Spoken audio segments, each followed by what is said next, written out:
نحمده ونصلي على رسوله الكريم اما بعد فقد قال الله تبارك وتعالى كما ورد في آخر سورة الفرقان اعوذ باللہ من الشیطان الرجیم بسم اللہ الرحمن الرحیم والذین لا يشهدون الزور وإذا مروا باللغو مروا کراما والذین اذا ذکروا بآیات ربهم لم یخروا علیہا صما وعمیانا والذین یقولون ربنا هب لنا من ازواجنا وذریاتنا قرۃ اعین واجعلنا للمتقین اماما اولئک یجزون الغرفۃ بما صبروا وَيُلَقَّوْنَ فِيهَا تَحِيَّةً وَسَلَامًا خَالِدِينَ فِيهَا حَسُنَتْ مُسْتَقَرًّا وَمُقَامًا قُلْ مَا يَعْبَأُ بِكُمْ رَبِّي لَوْلَا دُعَاؤُكُمْ فَقَدْ كَذَّبْتُمْ فَسَوْفَ يَكُونُ لِزَامًا صدق اللہ العظیم۔ رب اشرح لي صدری ویسر لي امری واحلل عقدۃ من لسانی یفقہوا قولی۔ اللہم ربنا الہمنا رشدنا واعذنا من شرور انفسنا، اللہم ارنا الحق حقا وارزقنا اتباعہ وارنا الباطل باطلا وارزقنا اجتنابہ، اللہم وفقنا لما تحب وترضى، اللہم ربنا اجعلنا من عبادک المخلصین، آمین یا رب العالمین۔ سورہ فرقان کے آخری رکوع کے بارے میں اس سے پہلے یہ تجزیہ آپ کے سامنے پیش کر چکا ہوں کہ اس کی پہلی دو آیتیں اور پھر آخری آیت، ان کا تعلق ہے حکمت ایمانی کے ساتھ۔ پہلی دو آیتوں میں اللہ کی معرفت اور اللہ کے شکر کے لیے اس کائنات میں ہر چہار طرف جو نشانیاں پھیلی ہوئی ہیں ان کی طرف اشارہ کیا گیا ہے۔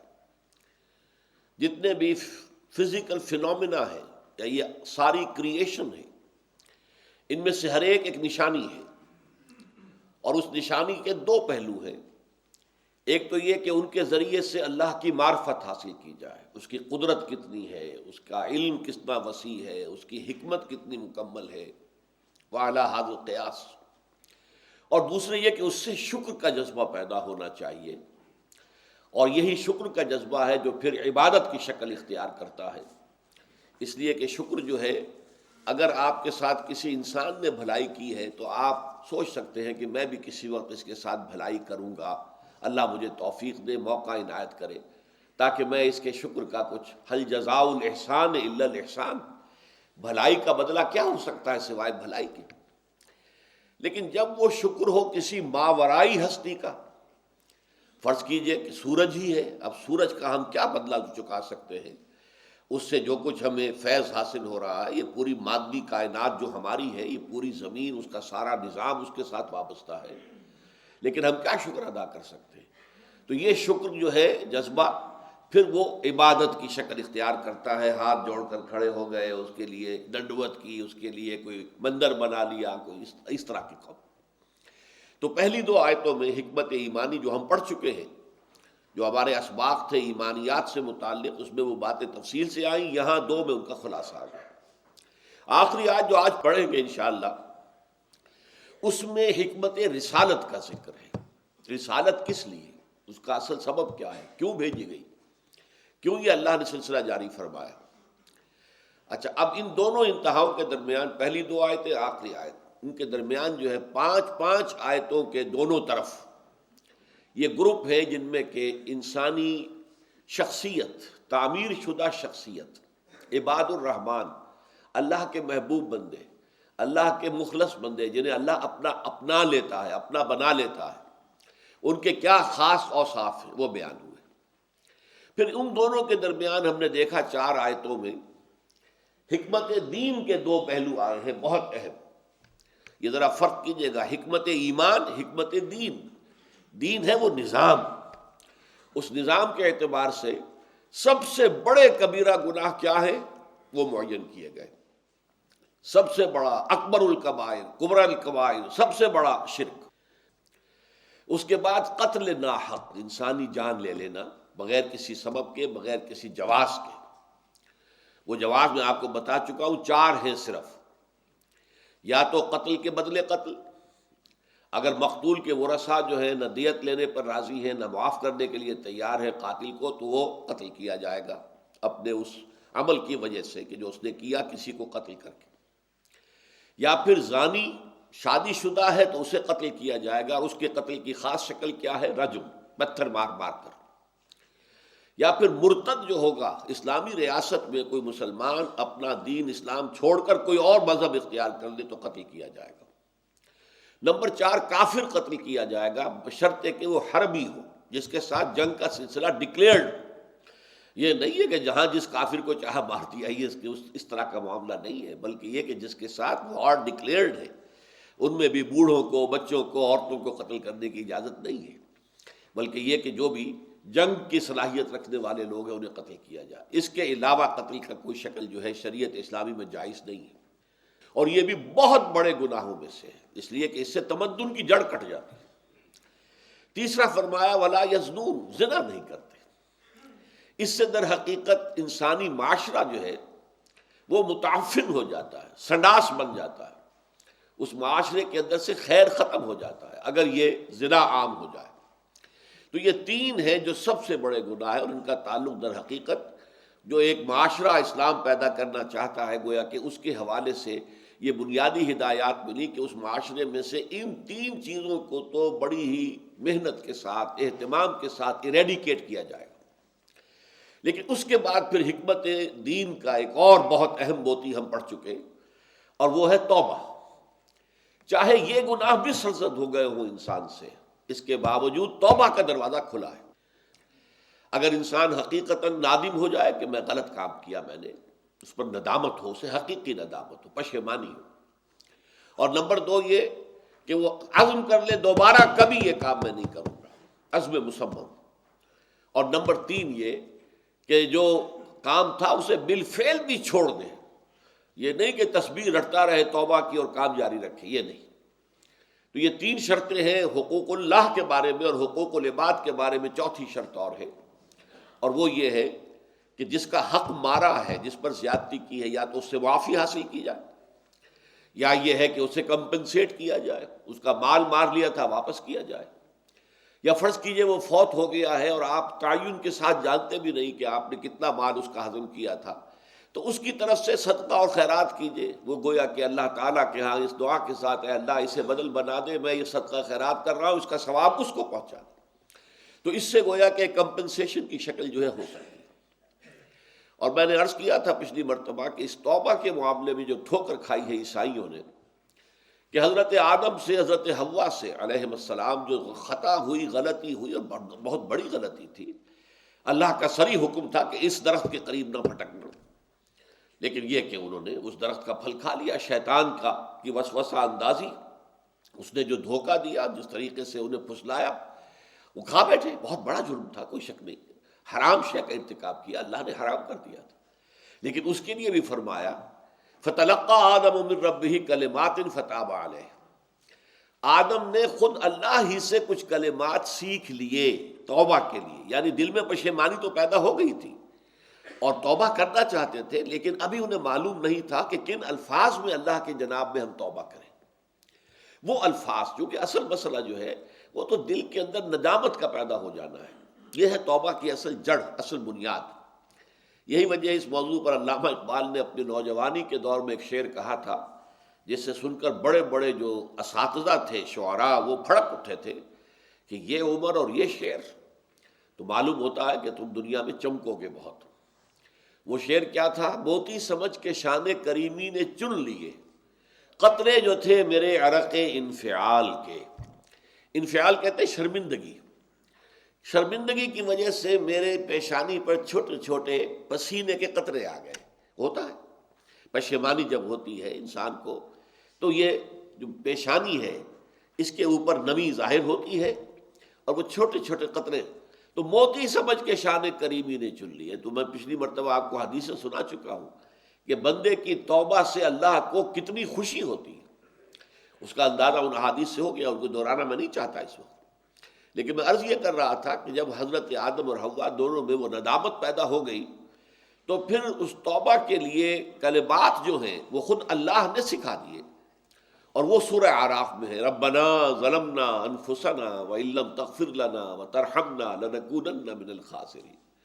پروردگار ہم دونوں نے اپنی جانوں پر ظلم ڈھایا ہے، تیرے حکم کی خلاف ورزی کر کے ہم نے اپنے اوپر زیادتی کی ہے، اور اگر تو نے ہمیں معاف نہ کیا، ہم پر رحم نہ فرمایا تو ہم تو گھاٹے والوں میں سے ہو جائیں گے، خسارہ پانے والوں میں سے، تباہ ہونے والوں میں سے ہو جائیں گے.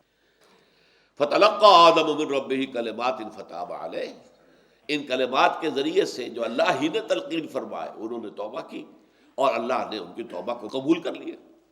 تو اب کوئی جو ہے ایسا نہیں ہے کہ بچہ جو ہے نسل آدم کا وہ اپنے جد امجد آدم اور حوا اور اپنی اماں حوا جو ہے ان کے گناہ کا بوجھ لے کر دنیا میں آتا. نہیں نہیں، جو بچہ آتا ہے وہ تو کلین سلیٹ لے کر آتا ہے، صاف اس کی تختی ہے. بلکہ قرآن حدیث میں تو آتا ہے کل مولود یولد علی الفطرہ، ہر بچہ نسل انسانی کا جو پیدا ہوتا ہے وہ فطرت لے کر آتا ہے، خالص فطرت، فطرت اللہ التی فطر الناس علیہا. چاہے نوٹ کر لیجئے، چاہے وہ ولد الزنا ہو، چاہے وہ زنا کے نتیجے میں بچہ پیدا ہو رہا ہے، وہ زنا گناہ ہے تو ماں باپ کا ہے، یہ جو بھی جس نے زنا کیا ہے اس کا جرم ہے، اس بچے کا کوئی جرم نہیں. وہ کوئی گناہ گار نہیں ہے، اس کو آپ نفرت سے نہیں دیکھیں گے. وہ جو ہے کوئی اپنے جو بھی زنا کرنے والے تھے، ماں باپ ہی کا کہوں گا میں، اس کو کیا کہوں، اگرچہ وہ شادی کے بندھن میں بندھے ہوئے نہیں تھے، لیکن یہ کہ وہ بچہ بالکل اس گناہ سے پاک ہے. اس اعتبار سے یہ تصور ہمارے ہاں جو ہے وہ ذرا کافی مختلف ہے لوگوں کے. لیکن ہر بچہ پیدا ہوتا ہے کلین سلیٹ لے کر، فطرت اللہ التی فطر الناس علیہا، یعنی وہ فطرت انسانی جسے اللہ اپنی طرف منسوب کر رہا ہے، یہ اللہ کی فطرت ہے. اس حوالے سے وہ جو اوریجنل سن ہر بچہ جو یہ اب یہ ساری جو ہے یہ کرسچین جو بھی فلسفی ہے مذہب کا، ان کا معاملہ ہے، چونکہ ہر انسان پیدائشی گناہ گار ہے، اس لیے کہ ابا آدم اور اماں حوا نے جو گناہ کیا تھا وہ اس کے اندر آ رہا ہے. لہذا اب کیا کرے، کیسے اس کو پاک کرے؟ تو اللہ نے اپنا اکلوتا بیٹا معاذ اللہ ثم معاذ اللہ بھیجا، اور قربانی کا بکرا ان سب کی طرف سے بنا کر اسے سولی پر چڑھوا کر، اور وہ اس کو کفارہ بنا دیا ہے کہ وہ انسان کے گناہوں کا کفارہ ہو جائے. تو یہ ہے بنائے فاسد علی الفاسد. قرآن کہتا ہے کہ وہ تو معاف کر دیا تھا ہم نے، اس کے بعد اس کا کوئی اثر جو ہے نسل انسانی میں نہیں چلتا. تو یہ توبہ کا فلسفہ جو ہے بہت اہم ہے، اور بہت ہمارے دین کے جو بنیادی حکمتیں ہیں اس میں سے بڑی اہمیت کا حامل. اب اس کے بعد پھر یہ آیتیں آ رہی ہیں جس میں وہی اللہ کی محبوب شخصیت بندہ مومن، اس کی شخصیت کی دل آویزی. میں نے یہ شعر آپ کو سنایا تھا پچھلی مرتبہ کہ کہتے ہیں فرشتے کہ دل آویز ہے مومن. مومن کی شخصیت، مومن کی سیرت، مومن کا کردار فرشتوں کو بڑا محبوب ہے. انہیں معلوم ہوتا ہے کہ یہ اپنے نفس امارہ کے ہوتے ہوئے اس نے جو یہ رتبہ حاصل کیا روحانی اعتبار سے، اخلاقی اعتبار سے، شخصیت کی بلندی کے اعتبار سے، تو کہتے ہیں فرشتے کہ دل آویز ہے مومن. حوروں کو شکایت ہے کم آمیز ہے مومن. مومن جو ہے وہ زیادہ بات نہیں کرتا، حوروں کو یہ شکایت ہے. یہ ذرا ایک لطیف طنز کے انداز میں ہے بات. اب وہ جو اوصاف آ رہے ہیں مزید اس میں نوٹ کیجئے. پہلا وصف کیا تھا؟ زمین پر چلتے ہیں آہستگی کے ساتھ، اکڑ کر نہیں، فروتنی، تواضع، عجز، یہ ان کے چال ڈھال سے بھی ظاہر ہوتی. نمبر دو، وہ خامخواہ کسی سے الجھتے نہیں ہیں، بات پہنچاتے ہیں، تبلیغ کی کوشش کرتے ہیں، لیکن اگر محسوس ہو جائے کہ جو مخاطب ہے وہ ضد پر اڑ گیا ہے، وہ بات ماننے کو تیار ہی نہیں، سننے کو تیار نہیں، غور کرنے کو تیار نہیں، تو بحثم بحثی کے اندر وہ نہیں پڑتے. پھر قالو سلاما، خوش اسلوبی کے ساتھ ان سے علیحدہ ہو جاتے. اچھا بھائی، اس وقت آپ کے سمجھ میں میری بات نہیں آ رہی، میری سمجھ میں آپ کی بات نہیں آ رہی ہے، چلیے پھر کسی موقع پر گفتگو کریں گے. تو شائستگی کے ساتھ قالو سلاما، یہ بھی نہیں کہ آپ لٹھ مار کر علیحدہ ہو کہ دوبارہ پھر گفتگو کرنے کا موقع ہی نہ رہے، بلکہ شرافت کے ساتھ، شائستگی کے ساتھ علیحدہ ہو جائیں. نمبر تین، والذین یبیتون لربہم سجدا وقیاما، وہ کہ جو رات گزارتے ہیں اس حال میں کہ کبھی سجدے میں ہے کبھی کھڑے ہیں. میں بتا چکا ہوں کہ اول تو نماز تھی ہی رات کی، اور اس میں 2/3 تک کا معاملہ تھا، تہائی 2/3 آدھی رات۔ ویسے حضور کا معاملہ جو ہے آخری وقت تک یہ رہا ہے کہ رات کو ایسے ہوتا تھا کہ آپ تھوڑی دیر استراحت کی پھر کھڑے ہو گئے، پھر تھوڑی دیر استراحت کی پھر کھڑے ہو گئے، یعنی رات گزرتی ہے اسی طریقے سے اللہ تعالیٰ کے سامنے، وہ آپ سجدہ ریز ہیں یا کھڑے ہوئے ہیں قنوت کی شکل میں۔ چوتھی بات کیا تھی کہ اس مرتبے کو پہنچ جانے کے باوجود وہ اللہ تعالیٰ کے خوف سے، محاسبہ اخروی کے خوف سے آزاد نہیں ہوتے۔ ربنا اصرف عنا عذاب جہنم ان عذابها کان غراما انها ساءت مستقرا ومقاما، اس لیے کہ وہ خوف برقرار رہتا ہے، جو میں آپ کو بتا چکا ہوں کہ حضرت عمر تک یہ کہہ رہے ہیں انتقال کے وقت کہ خدا کی قسم اگر برابر سرابر پر چھوٹ گیا تو بہت بڑی کامیابی ہے۔ اس لیے کہ محاسبہ اخروی کے بارے میں جب حضور نے یہ فرما دیا کہ کوئی شخص محض اپنے اعمال کی بنیاد پر جنت میں داخل نہیں ہو سکے گا تو تاب دیگرہ سے رسد، جب تک کہ رحمت خداوندی دستگیری نہ فرمائے۔ اور جب کہ کسی نے پوچھ لیا کہ کیا آپ بھی فرمایا، ہاں میں بھی، الا ان یتغمدنی ربی برحمتہ، اگر میرا پروردگار مجھے اپنی رحمت سے ڈھانپ نہیں لے گا تو اس وقت تک میں بھی جنت میں داخل نہیں ہو سکوں گا، پھر اور کسی کا معاملہ کیا ہوگا۔ پھر ایک اور بس بتایا گیا کہ ان کے اندر ایک میانہ روی ہوتی ہے، اعتدال۔ والذین اذا انفقوا لم یسرفوا ولم یقتروا، نہ اسراف، نہ ضرورت سے زائد خرچ کرنا، اور نہ یہ ہے کہ بخیلی کا معاملہ کرنا۔ اور اس میں اس حد تک بھی انسان چلا جائے پتہ نہیں کل کیا ہوگا بچا کر رکھو، بھائی کل کا معاملہ اللہ تعالیٰ دیکھے گا، جس نے آج پرووائڈ کیا ہے، پرووائڈر تو وہی ہے تو وہ کل بھی دے گا، اس لیے اس کے اندر بہت زیادہ بخیلی اور کنجوسی کا معاملہ نہیں ہونا چاہیے۔ یہ اوصاف آگے اب آ رہا ہے والذین لا یشہدون الزور۔ اب اس کا ایک ترجمہ جو عام طور پر کیا گیا ہے وہ یہ کہ وہ جھوٹی گواہی نہیں دیتے، جھوٹ کی گواہی نہیں دیتے، ایک ترجمہ عام طور پہ کیا جاتا ہے، اگرچہ ان الفاظ کا صحیح ترجمہ یہ نہیں ہے۔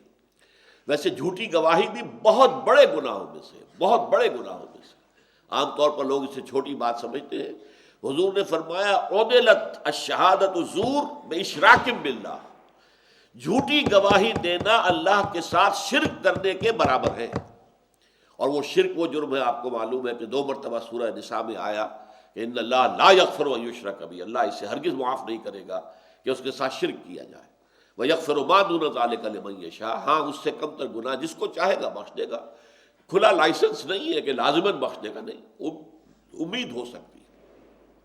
لیکن اصل مفہوم یہاں کیا ہے، وہ جھوٹ پر اپنی موجودگی بھی گوارا نہیں کرتے، شہدہ یشہد موجودگی، اس لیے کہ یہاں بالزور نہیں ہے کہ وہ گواہی نہیں دیتے جھوٹ کی، بلکہ لا یشہدون الزورا، جھوٹ پر اپنی موجودگی گوارا نہیں کرتے، یعنی جھوٹ کے کسی کام میں شامل نہیں ہوتے، غلط کام کے موقع پر اپنا وہاں موجود ہونا بھی انہیں گوارا نہیں۔ ان کے اندر حق کی اتنی حمیت ہے، اتنی غیرت حق ہے کہ جہاں کوئی ایسا معاملہ ہو رہا وہاں اپنا وجود، اپنا وہاں پہ اپنی موجودگی جو ہے وہ بھی ان کو گوارا نہیں۔ والذین لا یشہدون الزور، یہ بالکل ایسے ہی ہے جیسے کہ ہم نے جو بنیادی اوصاف تھے تعبیر سیرت کے لیے، اس میں جب آیا تھا کہ والذین هم للزکوٰۃ فاعلون، اب ایک زکوٰۃ کے لیے لفظ آتا ہے قرآن میں ایتاء الزکوٰۃ، وہ تو ہے اصل میں وہ نظام جو زکوٰۃ کا بنا ہے بعد میں، وہ تو مدینے میں آ کر بنا ہے نا، تو مدینے میں آ کر یہ نصاب ہے، جس کے پاس 7 تولے سونا ہے، جس کے پاس 52 تولے چاندی ہے، وہ صاحب نصاب ہو گیا، اب اس میں سے وہ زکوٰۃ دے گا۔ جو صاحب نصاب نہیں ہے وہ زکوٰۃ وصول کر سکتا ہے، لیکن یہ کہ شروع میں جب کہ ابھی کوئی نصاب تھا ہی نہیں، ابھی زکوٰۃ کی فرضیت آئی نہیں تھی، تو فعل الزکوٰۃ کیا ہے، مسلسل تزکیہ کرتے رہنا۔ آدمی کے پاس ایک روٹی ہے تو یہ ظاہر بات ہے کہ اس کے اوپر زکوٰۃ تو عائد نہیں ہوتی نا، لیکن وہ اس ایک روٹی میں سے بھی آدھی روٹی کسی دوسرے کو دے دیتا ہے، تو یہ بہت اونچا کام ہے، بہت بڑا کام ہے، بہت اعلیٰ کام ہے۔ تو یہ تزکیے کے لیے، اپنے نفس کے تزکیے کے لیے، اپنے نفس کو رذائل سے بچانے کے لیے مسلسل خرچ کرنا، مسلسل خرچ کرنا، یہ ہے فعل زکوٰۃ۔ والذین هم للزکوٰۃ فاعلون، ایتاء زکوٰۃ اور ہے اور فعل زکوٰۃ اور ہے۔ اسی طریقے سے جھوٹ کی گواہی دینا تو بہت بڑی بات ہے، بہت دور کی بات ہے، جھوٹ پر اپنی موجودگی بھی گوارا نہیں کرتے۔ وَإِذَا مَرُّوا بِاللَّغْوِ مَرُّوا كِرَامًا، اور جب ان کا گزر ہو جاتا ہے کسی لغو کام پر تو باعزت طور پر گزر جاتے ہیں، اس میں ملوث نہیں ہوتے۔ اب یہاں بھی تقابل کیجئے، اس لیے کہ سورہ مومنون میں آیا تھا والذین هم عن اللغو معرضون، وہ لوگ کہ جو لغو سے اعراض کرتے ہیں، بالارادہ لغو کی طرف کبھی متوجہ نہیں ہوتے، نہیں جاتے۔ یہاں اس سے اگلی بات کہی جا رہی ہے، اگر اتفاقاً گزر ہو جائے لغو چیز کے اوپر، آپ میں راستے میں جا رہے تھے، وہاں دیکھا کہ ایک مداری جو ہے ڈگڈگی بجا کر لوگوں کو جمع کر رہا ہے، آپ بھی کھڑے ہو گئے، آپ نے وقت ضائع کیا وہاں اپنا، یہ مرو باللغو ہے، لغو کام کے پاس سے گزرنا ہے، لیکن اس میں وہ اپنے دامن کو بچا کر گزر جاتے ہیں، اس میں ملوث نہیں ہوتے، اس میں دلچسپی نہیں لیتے۔ اور لغو کیا ہے یہ بھی نوٹ کر لیجئے، لغو جو ہے گناہ کو نہیں کہتے، معصیت کو نہیں کہتے۔ لغو وہ شے ہے جو گناہ تو نہیں ہے، معصیت نہیں ہے، لیکن اس سے کوئی آپ کی دنیاوی ضرورت یا اخروی ثواب متعلق نہیں ہے۔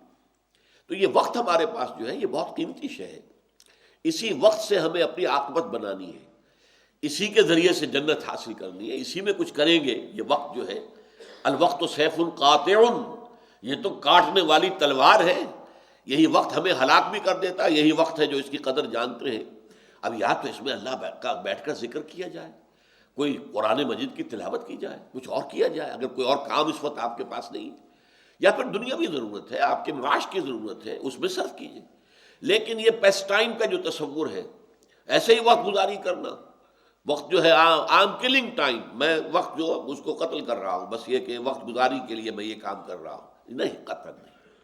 اور کہیں اتفاقاً گزر ہو جائے، اب جیسے تاش کھیلنا ہے، یہ لغو ہے، اسے آپ حرام نہیں کہہ سکتے، لغو شے ہے، اس سے نہ آپ کی کوئی ضرورت پوری ہوئی دنیاوی، اور نہ یہ اخروی ثواب کا ذریعہ بنے گا۔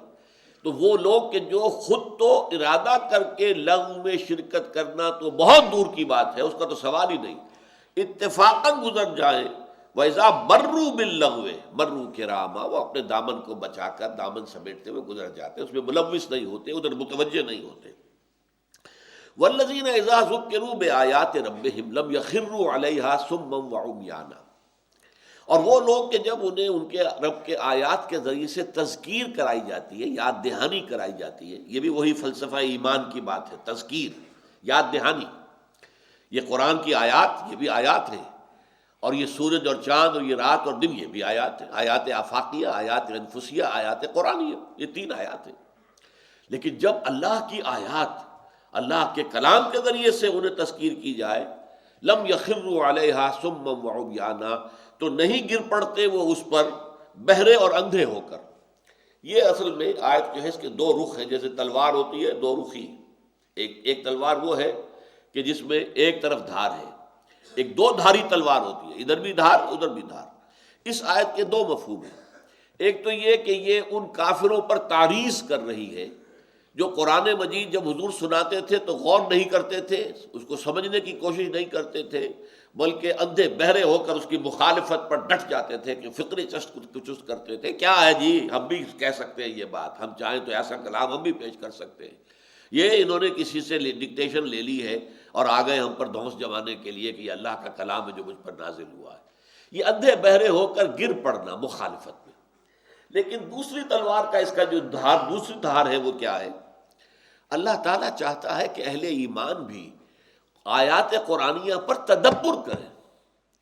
افلا یتدبرون القرآن، یہ نہیں ہے کہ قرآن مجید کو سرسری سی کتاب سمجھ کر پڑھ لیا جائے، وہ بھی مفید ہے بشرطے کہ سمجھ کر پڑھ رہے ہو۔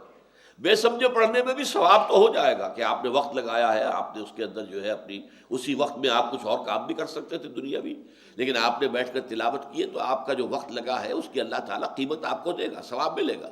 لیکن وہ اصل مقصد نہیں ہے قرآن کا، اصل مقصد تو پورا ہوگا آپ اسے سمجھیں، اور سمجھنے کے بھی لیول ہیں۔ جو میرا جو کتابچہ ہے مسلمانوں پر قرآن مجید کے حقوق، اس میں میں نے کہ اس کو سمجھنا جیسے کہ سمجھنے کا حق ہے، اس کے دو مراتب قائم کیے، ایک تذکر بالقرآن، ایک تدبر قرآن، قرآن کے ذریعے سے یاد دہانی حاصل کر لینا، حقائق ایمانی جو ہماری روح کے اندر پیوست ہیں ان کے اوپر ذہول کا پردہ پڑ گیا ہے، بھول کا، نسیان کا پردہ پڑ گیا ہے، اس پر توجہ نہیں ہے، ہم دنیا کے اندر گم ہو کر رہ گئے۔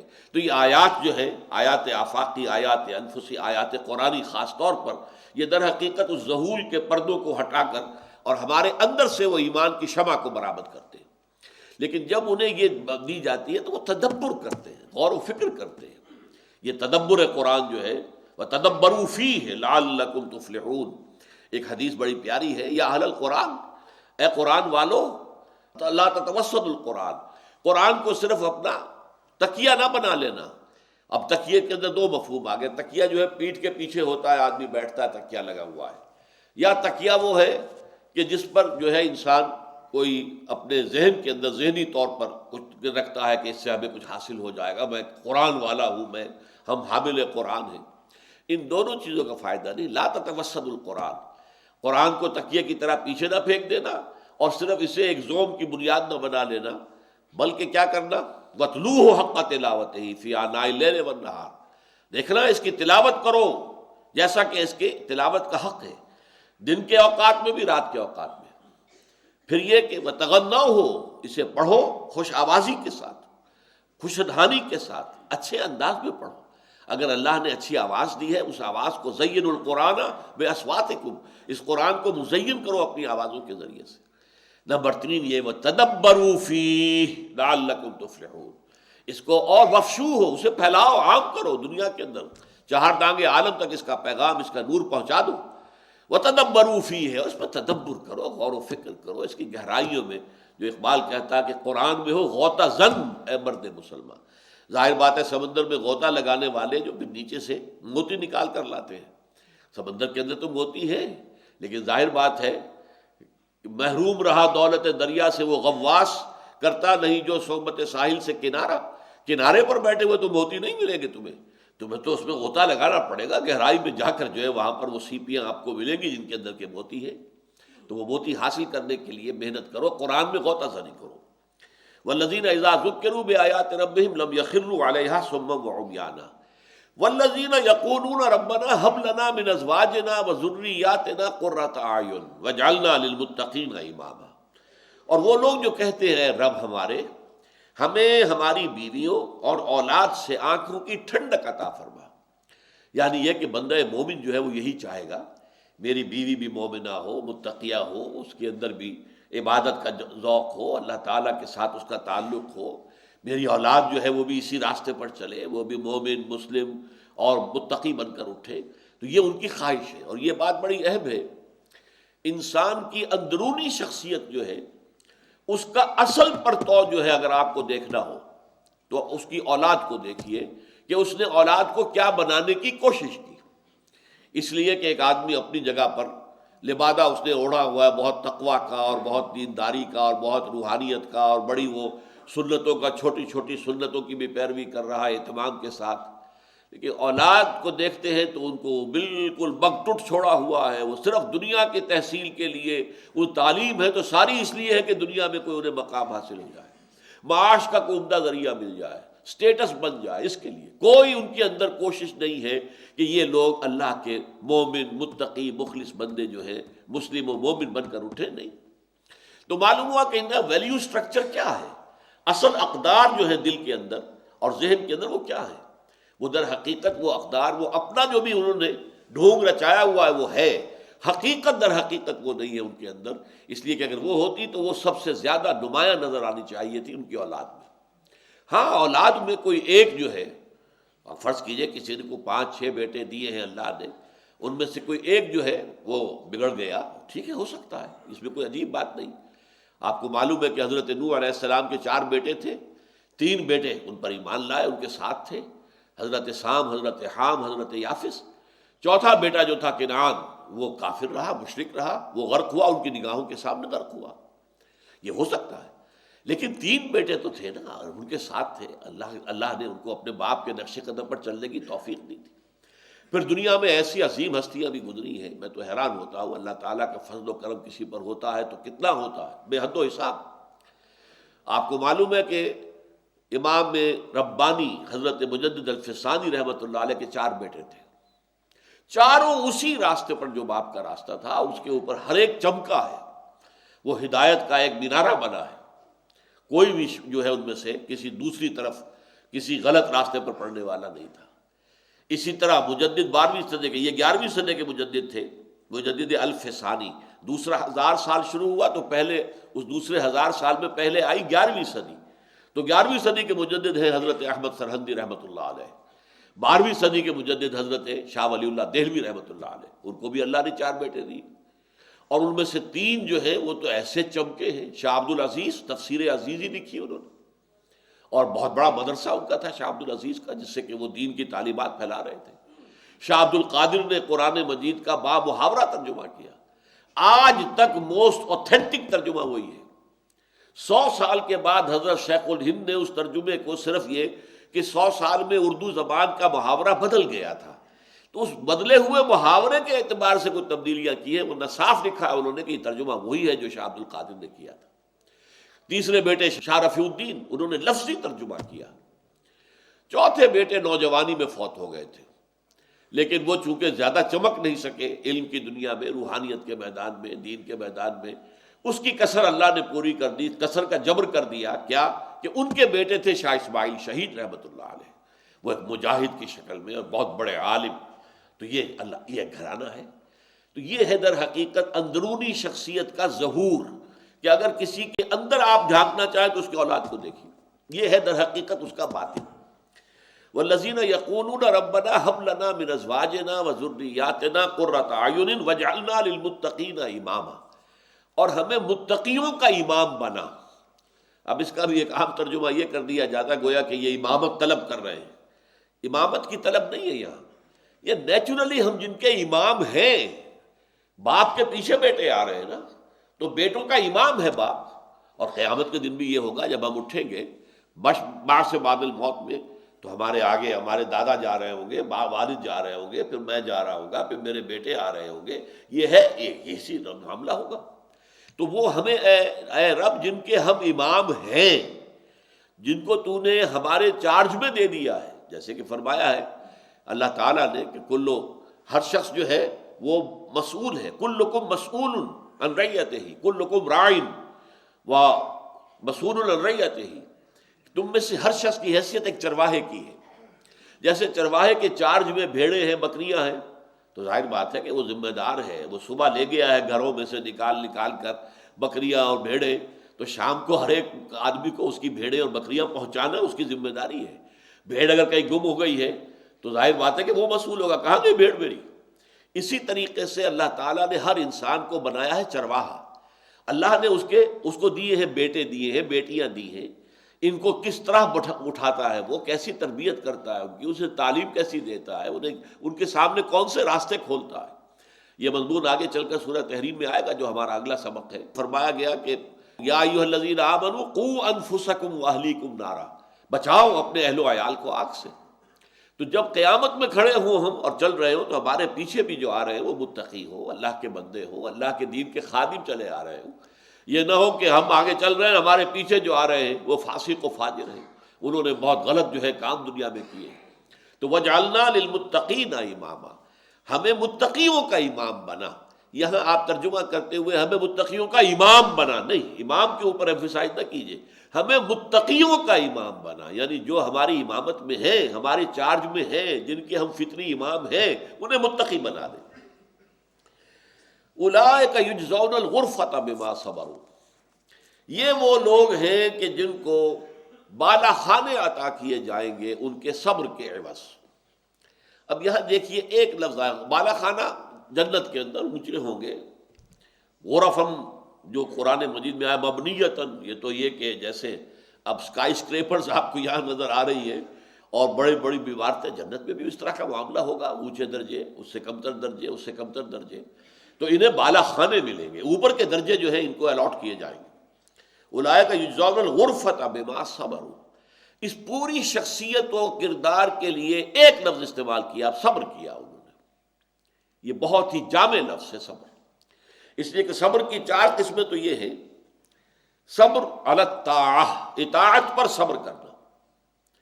اطاعت میں کہیں مشقت کرنی پڑ رہی ہے، کہیں سختی جھیلنی پڑ رہی ہے، شدید سردی کا موسم ہے، پانی ٹھنڈا ہے، گرم پانی کا کوئی انتظام نہیں ہے، وضو تو کرنی ہے، جھیلو، وضو کرنا ہے، نماز پڑھنی ہے، نماز فرض ہے.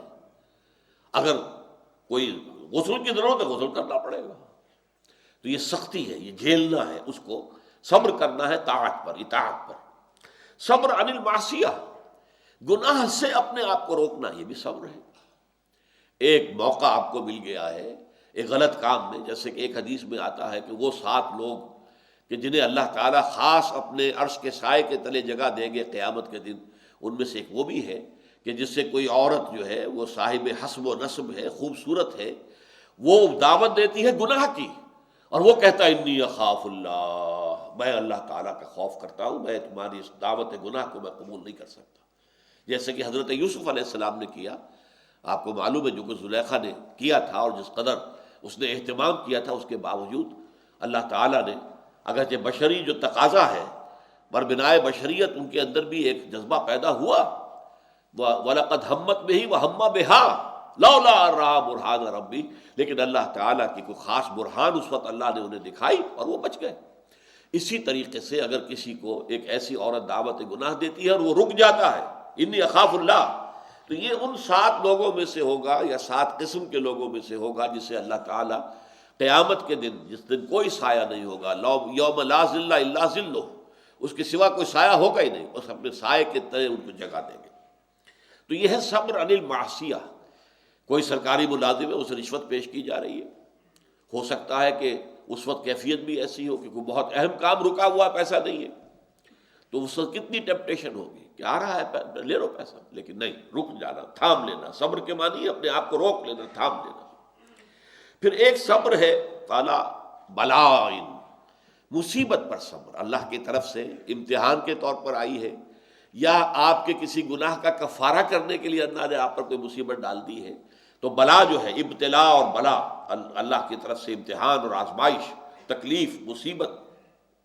والصابرین، جیسا کہ ہم نے آیت البر میں پڑھا تھا، والصابرین فی الباساء والضراء وحین الباس، فقر و فاقہ میں صبر کرنا، جھیلنا، برداشت کرنا، تکلیفیں اور اذیت جو ہے ان کو جھیلنا، برداشت کرنا، جنگ میں کھڑے ہو جانا جان ہتھیلی پر رکھ کر۔ پھر چوتھا ہے، اور یہ اب سب سے جامع ہو گیا، صبر عن الدنیا، آخرت کے حصول کے لیے دنیا سے صبر کرنا پڑے گا۔ آپ دیکھیں کہ آپ کے ساتھی بڑھتے جا رہے ہیں دنیا کے اندر، اور یہ بھی دیکھیں کہ آپ ان سے ذہانت میں کم نہیں، ان سے فطانت میں کم نہیں، لیکن آپ صبر کیے ہوئے، چونکہ آپ نے طے کر لیا ہے کہ مجھے اپنا وقت، اپنی صلاحیت، اپنی قوت اللہ کے دین کے لیے لگانی ہے۔ ظاہر بات ہے دنیا میں پیچھے رہ جائیں گے، آپ دیکھیں گے کہ لوگ بڑھ رہے ہیں، آگے سے آگے ترقی کر رہے ہیں، لیکن صبر عن الدنیا، دنیا سے صبر کریں گے تو آخرت جو ہے اس کے حقدار بنیں گے۔ اللہ تعالیٰ پھر آخرت کے راستے جو ہے وہ کھولتا چلا جائے گا، اس کے لیے آپ کو ان اعمال کی توفیق دے گا کہ جن سے آخرت کی کامیابی جو ہے وہ حاصل کی جا سکتی ہے۔ تو اولئک یجزون الغرفۃ بما صبروا، یہ وہ لوگ ہوں گے کہ جنہیں جنت کے بالا خانے، اونچے درجے وہ ان کو دیے جائیں گے، اور ان کے صبر کے سبب سے، جو انہوں نے صبر کیا دنیا کی زندگی میں۔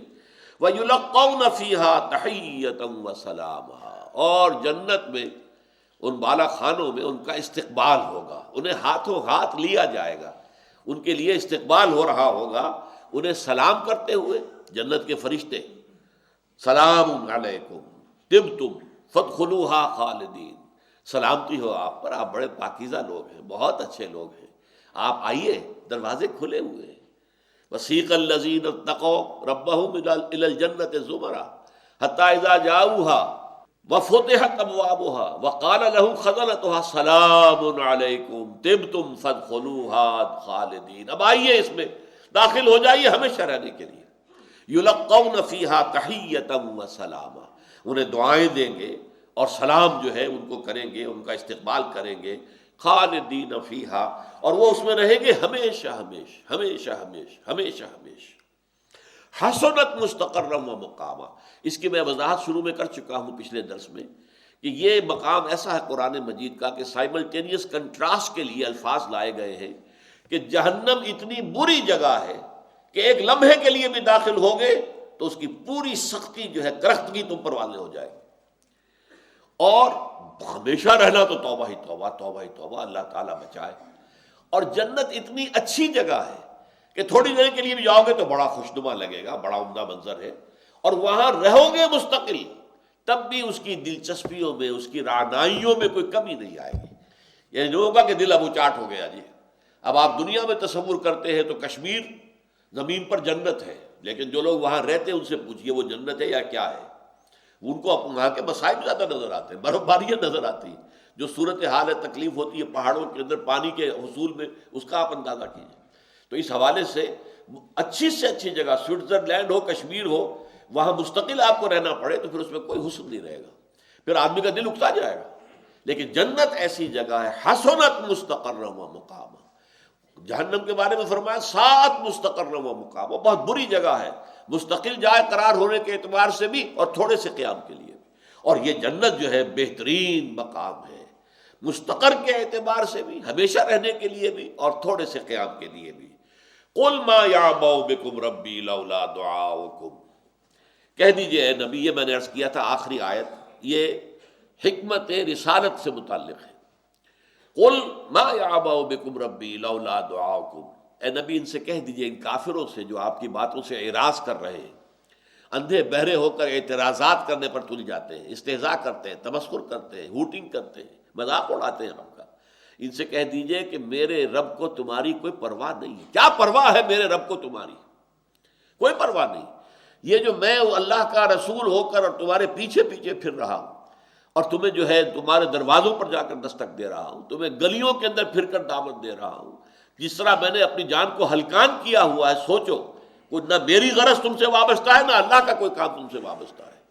لولا دعاؤکم، اگر نہ ہوتا تمہیں دعوت دینا مقصود نہ ہوتا، اس لیے کہ اللہ نے سنت یہ بنا لی ہے کہ کسی قوم پر عذاب ہلاکت، عذاب استیصال نازل نہیں کرتا جب تک کہ اللہ اپنا رسول بھیج کر اتمام حجت نہ کر دے۔ جیسے کہ سورہ بنی اسرائیل میں فرمایا وما كنا معذبین حتی نبعث رسولا، جب تک کہ رسول کو ہم بھیج نہ دیں، اور وہ رسول جو ہے اپنی دعوت کے ذریعے سے، تبلیغ کے ذریعے سے، اپنی پرسنل ایگزامپل کے ذریعے سے، جب تک کہ حق کو واضح نہ کر دے، مبرہن نہ کر دے کہ بالکل وہ حق نظر آ جائے انسان کو آنکھوں سے، تو اس کے بعد بھی اگر اڑے رہے کفر پر اور غلط روش پر، تو پھر وہ اس کے مستحق ہے کہ انہیں ملیا میٹ کر دیا جائے، غرق کر دیا جائے، تباہ و برباد کر دیا جائے، نسیم منسیہ کر دیا جائے۔ جیسے کوڑا کرکٹ جو ہوتا ہے، آپ دیکھتے ہیں لانس کے اندر یا باغات کے اندر، چمن میں ادھر ادھر جو ہے ٹوٹے ہوئے جو پتے پڑے ہیں، کچھ اور ہے، جھاڑ جھکاڑ ہے، آپ اس کو صاف کرتے ہیں علیحدہ کر کے اور آگ لگا دیتے ہیں ان کو، اس لیے کہ یہ تو بدنمائی ہے اس لان کی اور اس چمن کی اور اس باغ کی۔ تو یہ ایسی قوم، ایسے لوگ در حقیقت اس زمین کے اوپر دھبے ہیں، داغ ہیں نوع انسانی کے، گویا کہ وہ گلے سڑے ہوئے اعضاء ہیں جنہیں کاٹ دینے ہی کے اندر مصلحت ہوتی ہے۔ ہاتھ پہ گنگرین ہو جائے تو پورا بازو کاٹ دیا جاتا ہے ورنہ موت واقع ہو جائے گی، پاؤں پر گنگرین ہوا ہے پوری ٹانگ کاٹی جاتی ہے ورنہ جان جائے گی۔ تو اسی طریقے سے ان لوگوں کو جن کے اندر کوئی خیر نہیں رہا، شر ہی شر ہے، جب رسول کے آنے کے بعد بھی وہ اڑے ہوئے اپنے کفر کے اوپر، تو قل ما یعبأ بکم ربی لولا دعاؤکم، یہ اللہ کی سنت ہے۔ وما كنا معذبین حتی نبعث رسولا رسلا مبشرین ومنذرین لئلا یکون للناس علی اللہ حجۃ بعد الرسل وکان اللہ عزیزا حکیما، ہم نے اپنے رسولوں کو بھیجا ہے بشارت دینے والے بنا کر اور خبردار کرنے والے بنا کر، تاکہ رسولوں کی آمد کے بعد لوگوں کے پاس کوئی عذر باقی نہ رہ جائے، یہ نہ کہہ سکے پروردگار ہمیں تو بتایا ہی نہیں گیا، ہمیں کسی نے آگاہی نہیں کیا، ہمیں کسی نے خبردار ہی نہیں کیا۔ نہیں، اس کو پورا جب ہو گیا فقد کذبتم، تو دیکھو تم نے اب جھٹلا دیا ہے، مکے والوں تم نے جھٹلا دیا میری دعوت کو، فسوف یکون لزاما، تو اب یہ تمہیں چمٹ کر رہے گی شے، یعنی عذاب وہ آ کر رہے گا، جیسے کہ ہم اس سے پہلے پڑھ چکے ہیں کہ ان عذابہا کانا غراما، وہ جہنم کا جو عذاب ہے وہ تو جان کا لاگو ہو جائے گا، چمٹ کر رہ جائے گا۔ اسی طرح فسوف یکون لزاما، اب یہ جو ہے لازم ہو جائے گی تمہارے اوپر ہلاکت اور تمہاری بربادی، دنیا میں بھی ہو سکتا ہے اور آخرت میں تو ہے ہی ہے۔ بارک اللہ لی ولکم فی القرآن العظیم ونفعنی وإیاکم بالآیات والذکر الحکیم۔